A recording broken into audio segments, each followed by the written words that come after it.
Marcus Freeman has elevated quarterback recruiting to a whole new level since taking over as the head coach of Notre Dame. But when are we going to start seeing the payoff on Saturdays? That's all coming up in today's edition of Locked On Irish.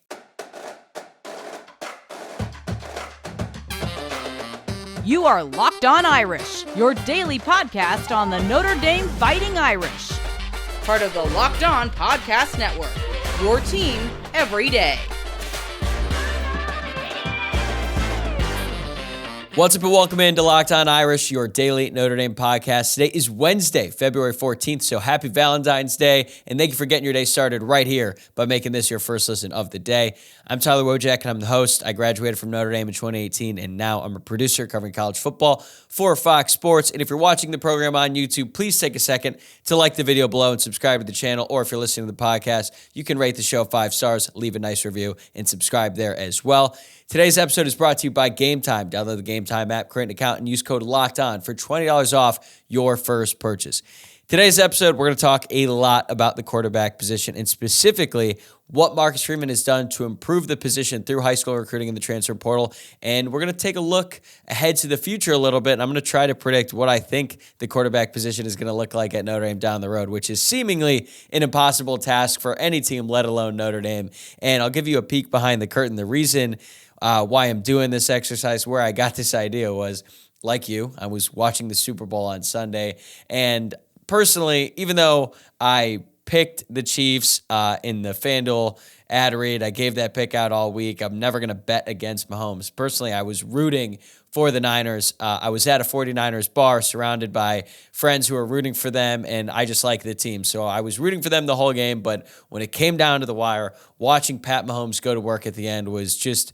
it's incredible, and I know that a lot of people have spent a lot of time on air talking about how great Patrick Mahomes is and has been throughout his career over the past few days, but it really just got me thinking, like, wow, how awesome would it be to have a quarterback like that playing for Notre Dame? Now, I know it's easy to say, yeah, it would be great to have arguably the greatest quarterback of all time be the quarterback on your favorite team, but I feel like at Notre Dame, it has been so long since we had a quarterback even close to the truly elite in college football that it has to make you wonder, when are we going to get that again at Notre Dame? It's been a long time.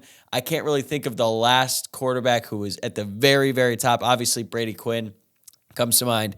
He was in the mix for the Heisman Trophy, so he's probably the best bet. But even then, it didn't feel like as sure of a thing as it felt like when Mahomes had the ball at the end of the game, and you just absolutely knew he was going to drive the Chiefs down the field and kick the game-tying field goal in regulation, and then ultimately win the game in overtime. So if Notre Dame is going to do that, if they're going to get a truly elite quarterback, one that can take them to the next level in college football, one that can lead them to a national championship, I think it has to be through high school recruiting. Now, they could get lucky in the transfer portal. Riley Leonard could certainly have a really good year at Notre Dame this year, but I just feel like at Notre Dame, they're going to have to get a guy out of high school, and then they're going to have to develop him into a great player. That has not been the case for Notre Dame in recent years. As I mentioned at the top, they are going to start their third transfer quarterback in the past 4 seasons once Riley Leonard is the day one starter for Notre Dame in Kyle Field at Texas A&M. I know that there's somewhat of a quarterback competition, but I don't really think that's real. It's going to be Leonard, and I don't know what's going to happen with Angeli, but I'll predict what I think might happen later on. But let's just look at how Marcus Freeman has improved quarterback recruiting since taking over. Technically, his first quarterback recruit was Steve Angeli in the class of 2022, but I don't really count that because Angeli committed to Notre Dame in March of 2021. So Marcus Freeman had only been around the staff for like a month as defensive coordinator, when Steve Angeli committed. So his first real quarterback commit, one that he recruited and then ultimately signed, was in the class of 2023 with Kenny Minchey.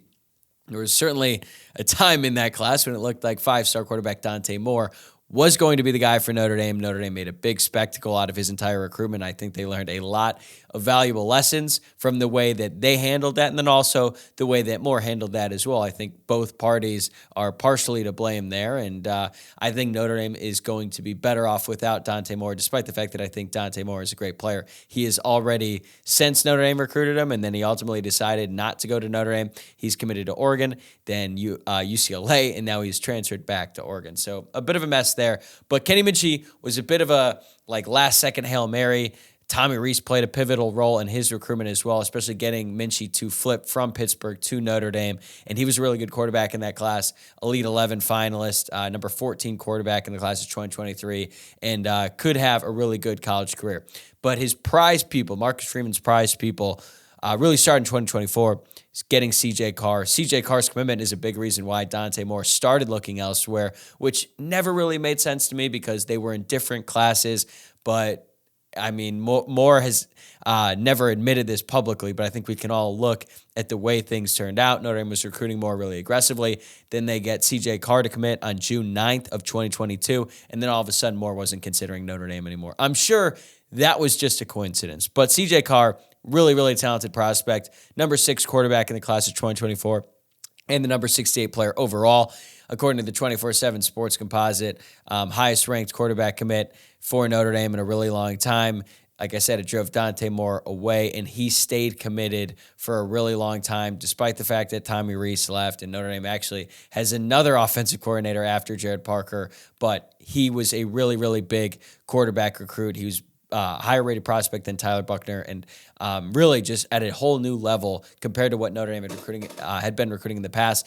Then you get to 2025. Right now, Notre Dame has Deuce Knight committed. He's a high 4-star prospect. He's actually ranked pretty similarly to Carr. He's the number 5 quarterback in his class. I actually think he is going to continue to climb up those rankings because he's so physically gifted. He's 6'5", almost 200 pounds, and you got schools like Alabama, Colorado, Georgia, Mississippi, the in-state schools. They are recruiting him really aggressively, and I think that as he continues to play some more high school football, goes to some more camps, I really think we could see Deuce Knight up in like the top 3 quarterbacks in his class. So over the past 3 cycles, quarterback recruiting has been really, really strong for Notre Dame, but it's even better when you compare it to the previous regime when it was bad, man. It started in 2019.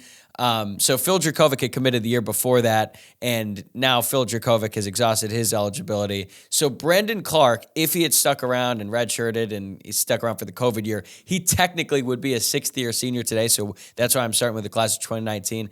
But the Notre Dame coaching staff clearly took this year off when it came to quarterback recruiting because they had Phil Dracovic signed the year before. He was supposed to be, like the prince that was promised, the savior, all that. So they didn't really recruit quarterbacks that aggressively in this class. They get Clark. Clark transferred to Old Dominion in November of 2021, and it was just never really going to work out for him in his career. Then in 2020, they signed a guy named Drew Pine, who was, believe it or not, a 4-star recruit, number 18 quarterback in the class. And I think that his ranking had a lot to do with the fact that Alabama offered Drew Pine when he was in 8th grade, which to this day makes no sense to me. They need to do like a 30 for 30 on that recruitment and why Alabama decided to offer him at all, let alone when he was in the 8th grade. But then we get to 2021, and that was the Tyler Buchner class. Notre Dame got him to commit in March of 2019, and if Phil Dracovic wasn't the prince that was promised, it was Tyler Buchner. The hype around him going into college was insane. He had been committed to Notre Dame for so long, and it really looked like going into 2022, it was his time to take over. He played sparingly in 2021, and he showed off his elite athleticism, and I think that a lot of us were just really excited to see what he could do as the full-time starting quarterback at Notre Dame. He didn't really have much of a shot in his first ever start going up against a top 5 Ohio State team on the road in the season opener, but then things really went off the rails in week 2 when he lost to Marshall and then suffered an injury that derailed the rest of his regular season and ultimately his college football playing days. He then went on to be the MVP of the bowl game in that Gator Bowl, despite throwing 2 pick sixes in that game. Then he transferred to Alabama, where he started one half of football, and that was pretty much it for his college football playing days because now he's come back to Notre Dame and he is a lacrosse player. So even though he was a pretty highly rated prospect coming out of Notre Dame or coming out of high school going into Notre Dame, it just did not work out for him, and it did not work out for any of the other quarterbacks that I just mentioned from the previous regime. So if you look at it by comparison, the average quarterback ranking that Notre Dame signed from 2019 through 2021, through 2022, because I'm including Steve Angeli in that group because he was committed to Brian Kelly before Marcus Freeman took over. It's 21. That was the average quarterback recruit. They were the 21st ranked quarterback in the class. And then you look at what's happened since Marcus Freeman took over, not including Steve Angeli. The average is 8. That is a very significant difference. 13 spots in the quarterback recruiting rankings. And I know that rankings are imperfect, but when you start to keep adding top quarterback recruits every single year, things are going to start to work out. So I think the future of the position at Notre Dame is very bright, but Notre Dame is still making up for those recruiting lapses that happened before Freeman took over, and that's why they've been so active in the transfer portal. More on that right after this. Today's episode is brought to you by Gametime. Gametime is the fast and easy way to buy tickets for all the sports, music, comedy, and theater near you. With great deals on last-minute tickets and their best price guarantee, you can stop stressing over the tickets and start getting hyped for all of the fun you are going to have. I recently used Gametime to go to a Lakers game. I didn't even plan on going, and then I looked at the ticket prices the day of, and they were so cheap. I was like, you know what? I get to watch LeBron play for $20. I'm in. All thanks to Gametime. It is the fastest-growing ticketing app in the country for a reason. You get images every seat before you buy, so you know exactly what to expect when you arrive. Plus, you can buy tickets in a matter of seconds, just 2 taps, and you're set. And the tickets are sent directly to your phone, so you never have to dig through your email. So take the guesswork out of buying tickets with Gametime. Download the Gametime app, create an account, and use code LOCKEDON for $20 off your first purchase. Terms apply. Again, create an account, redeem code LOCKEDON for $20 off. Download Gametime today. Last-minute tickets, lowest price, guaranteed.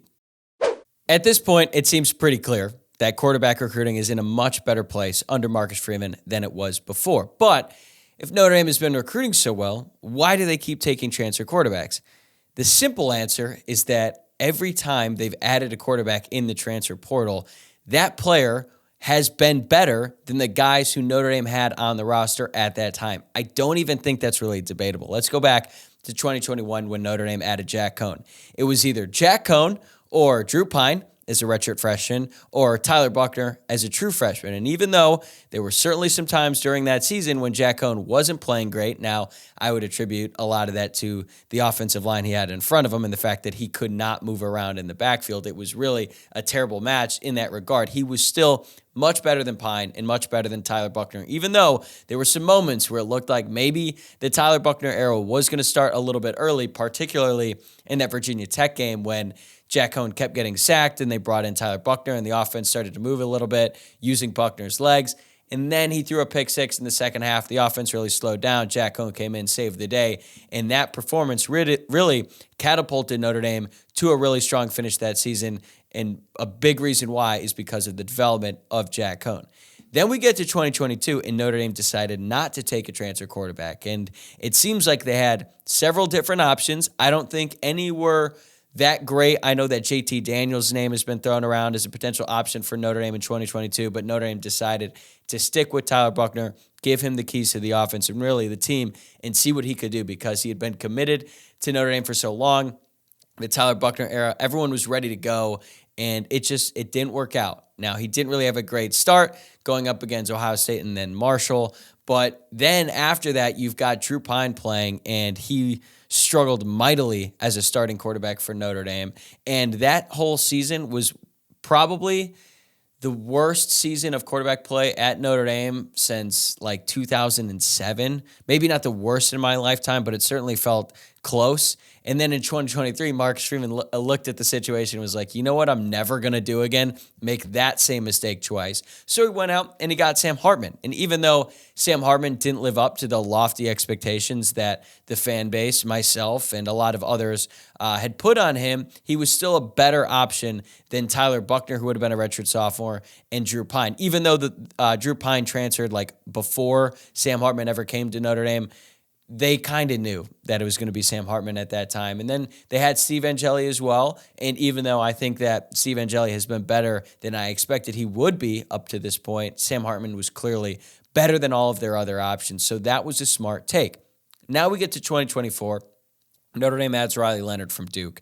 And I would say that in all the other instances, this is probably the shortest gap in between the transfer quarterback and the guy that Notre Dame already has on the roster in Steve Angeli.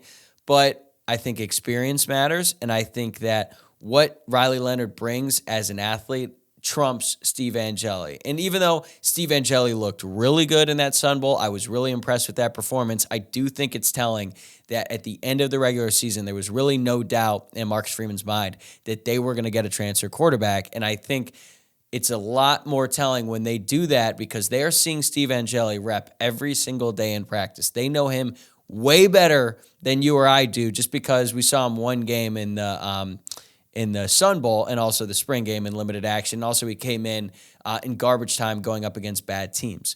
I trust the coaches in what they see because they're with these guys more than their families. So not only does Riley Leonard provide a different element as an athlete, the experience factor cannot be ignored. Experience at quarterback is more valuable now than it's ever been in college football. You look at the leaders in QBR throughout college football last season. Jayden Daniels led the way, the Heisman Trophy winner in his 5th year in college. Number 2 was Bo Nix, Oregon's quarterback, in his 6th year. Number 3 was Michigan's J.J. McCarthy. He was only in his 3rd year, but his 2nd full season as a starter. Coming in 4th was Oklahoma's Dylan Gabriel, 5th-year senior. And then at 5, it was Liberty's Caden Salters. He kind of hurts my argument here because he was only his 3rd year, but he also was playing against literally the weakest schedule in all of college football. Michael Penix Jr. didn't even make this list, but he finished 2nd in Heisman voting in his 6th year of college football. Jordan Travis also didn't make the list because he got hurt, and I think that hurt his stats a little bit. But he was also playing the 6th season, came in 5th, I believe, in the Heisman vote. And even though the era of 5th and 6th year players is likely going to slow down a little bit as we get closer to the end of the COVID year of eligibility, it's really, really telling that the best quarterbacks in college football last season were all really old. They were all really experienced. And if you think about Jayden Daniels' career arc, I don't think anyone could have anticipated he would be this good, but he stuck around in college and continued to get better year in and year out. And the quarterbacks that Notre Dame has added have always brought a ton of experience with them, in addition to the fact that they were just more talented and better options than the one that they had. And this is really just a new age of college football. The transfer portal has brought in a totally new dynamic to quarterback rooms, even though quarterbacks always transferred even before the transfer portal was a thing. But now transfer quarterbacks are starting more than ever. If you looked at the start of the 2023 season, 44 of the 69 starting quarterbacks in the Power 5, including Notre Dame last season, were transfer quarterbacks. That's 63%. So 44 transfers to 25 guys who were starting for the school that recruited them out of high school. I think that number could potentially be even higher in 2024. Now, the counter to this is, how can you tell what you have if you never play them? If you recruit a guy at a high school, they don't just come into college with a ton of experience, right? You need to let them play. And that is a fair point. Eventually, you have to play these guys with no experience so that they can develop and they can earn some experience. But Notre Dame tried that in 2022, and it failed miserably with Tyler Buchner and Drew Pine. And I feel like they're getting closer to a point where they feel comfortable playing the guy that they recruited out of high school because quarterback recruiting has finally caught up under Marcus Freeman. Steve Angeli was the lowest ranked quarterback out of any of the guys who committed or who signed to Notre Dame under Marcus Freeman. And the fact that they already went out and signed a transfer quarterback leads me to believe that they aren't really a believer in Steve Angeli down the line. But then once they got guys like Kenny Minchey, CJ Carr, and then hopefully Deuce Knight, assuming that he stays committed to Notre Dame and then ultimately signs with them on signing day, then you're getting to a point where you have really talented quarterbacks in the room and you don't need to go out and get a transfer and try to fill a gap because you've already recruited a really talented prospect to the school. And I'm not saying that all of these guys are going to work out. As a matter of fact, one of Minchey, Carr, and Deuce Knight, one of those guys is probably going to be a bust. I don't know who. I'm not saying definitively one is. Hopefully none of them are bust, but that's just kind of how things are because the quarterback position is so difficult to evaluate. And even though a guy could be rated in the top 5 out of high school, there's plenty of guys who bust all the time. Just think about Brandon Wimbush or Tyler Buchner. Even though he wasn't in the top 5, he was in the top 10. So I don't really think it makes sense to let these young guys play, especially this season for Notre Dame. Like, Notre Dame is returning one of the best defenses in college football. They have a schedule that is perfectly set up for them to make the playoff. And they also have a very inexperienced offensive line. So it doesn't really make sense to put a young guy in there or a guy like Steve Angeli, who's not necessarily young, but certainly inexperienced, and let him go out there, make mistakes, and try to develop for the future because you might not have a team as good as the one Notre Dame currently has next year. So you got to go all in. You got to take a guy like Riley Leonard, and you got to let him cook, because I think he's a better option than Steve Angeli. And I felt the same way last year when Notre Dame got Sam Hartman. They were coming off a really disappointing debut season for Marcus Freeman. And even though there were some obvious flaws going into the season, when you could get a quarterback like Sam Hartman who you thought could elevate the team, you got to go out and get it. And I understand that it does potentially stunt the development of some of the younger guys. Winning is always the most important thing. So even though Angeli's development has slowed down, I don't think Notre Dame ever saw him as the quarterback of the future. And now that could change. Steve Angeli could definitely play his way into that point. I just don't think he's done that by now. And I feel like Notre Dame had to do what they did, and that was go get quarterbacks in the transfer portal. But I feel confident that we're in the final year of transfer quarterbacks at Notre Dame. Never say never, but I feel like we're in the final year. So what does the future of the position look like at Notre Dame? That's coming up next. Get buckets with your first bet on FanDuel, America's #1 sportsbook, because right now, new customers get $150 in bonus bets with any winning $5 bet. That's $150 if your bet wins. You can bet on all your favorite NBA players and teams with quick bets, live same-game parlays, exclusive props, and more. Just visit FanDuel.com/lockedon and shoot your shot. FanDuel, an official sportsbook partner of the NBA.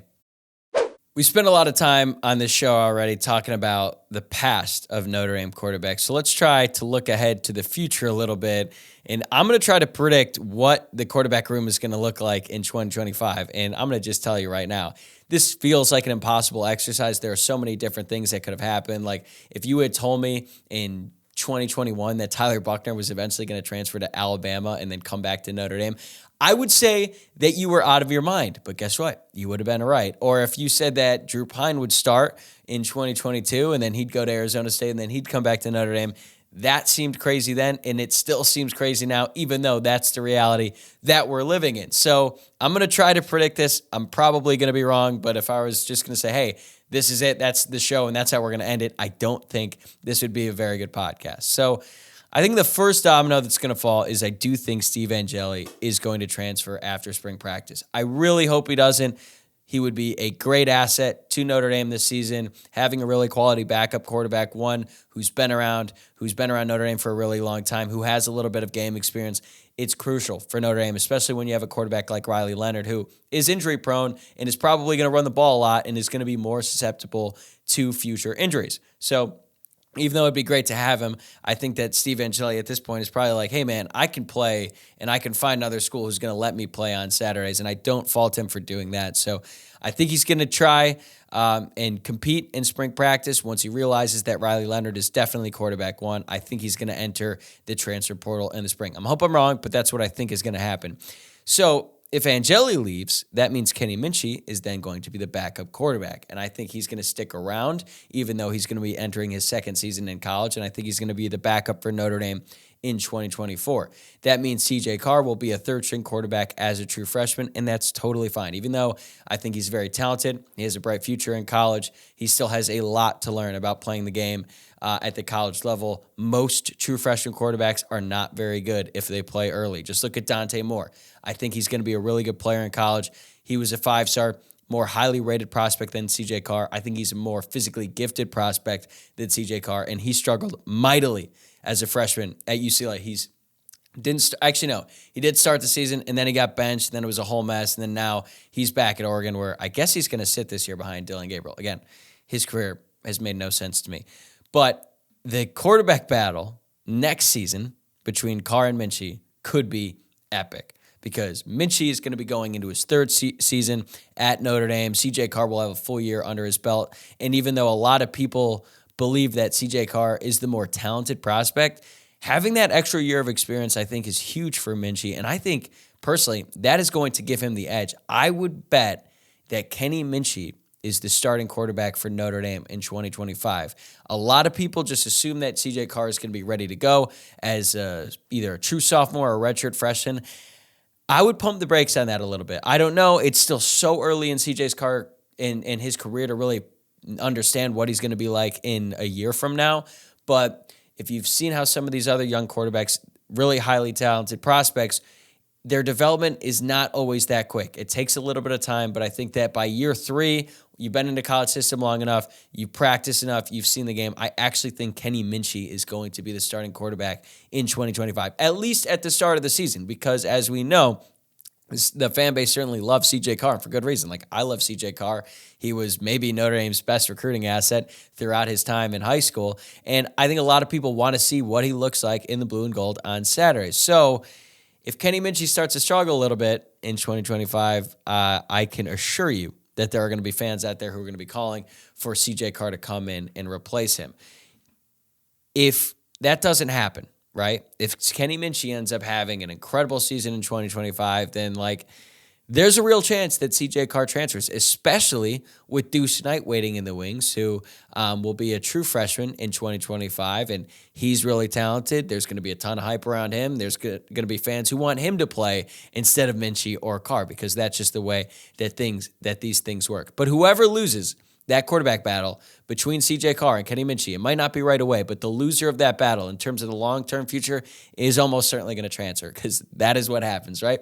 You get into a quarterback battle, the winner stays, they become the starter. The loser, more likely than not, is going to transfer elsewhere. So I highly doubt we see a world where Kenny Minchey and CJ Carr are both around at Notre Dame in 2026. Now we're getting way down the line. Who's going to start over CJ Carr or Deuce Knight or Kenny Minchey? So I think it'll be Kenny Minchey in 2025. I think in 2026, CJ Carr is going to take over. And then, you know what? Let's get crazy. Let's say that CJ Carr is going to win a national championship in his first year as a starter. He'll go pro. Then Deuce Knight is going to take over in 2027. I'm getting way down the road right now, but this is actually kind of fun. If you were to ask the Notre Dame coaching staff, what do you think is the perfect plan, how you draw it up? It's probably Minchey starts in 2025, then Carr for 2 years, and then Deuce Knight for 2 years. And then you're kind of operating on the assumption that all of these guys are so good that they leave for the NFL a little bit early, and that leaves room for the next guy to come in. But it is just so difficult to predict this, because evaluating quarterbacks is harder than it's definitely the hardest position to evaluate in all of sports. That's why the NFL scouts get it wrong every single year in the NFL draft. 50% of first-round draft picks in the NFL at quarterbacks are bust, and it's the same rate in high school when you look at the top quarterback recruits. So it's really, really difficult, but the good thing is that Notre Dame is adding more talent year in and year out, which basically gives them some wiggle room for when one of these guys does bust, they'll have another really talented guy waiting in the rings, and hopefully that player is the right player for Notre Dame. All right, that's a wrap for this episode. Thanks again for making Locked On Irish your first listen of the day. We are bringing the Friday mailbag back this week. I haven't done it in a couple weeks, had a lot going on. We did some other stuff like Biggest What Ifs last week with Luke. That was a lot of fun. But we're bringing the mailbag back this Friday. Drop your questions in the YouTube comments below, or you can send them to me on X at Locked On Irish, or slide in the Instagram DMs at Locked On Irish Pod. Also, please subscribe on YouTube and wherever you get your podcasts, and I will see you guys tomorrow.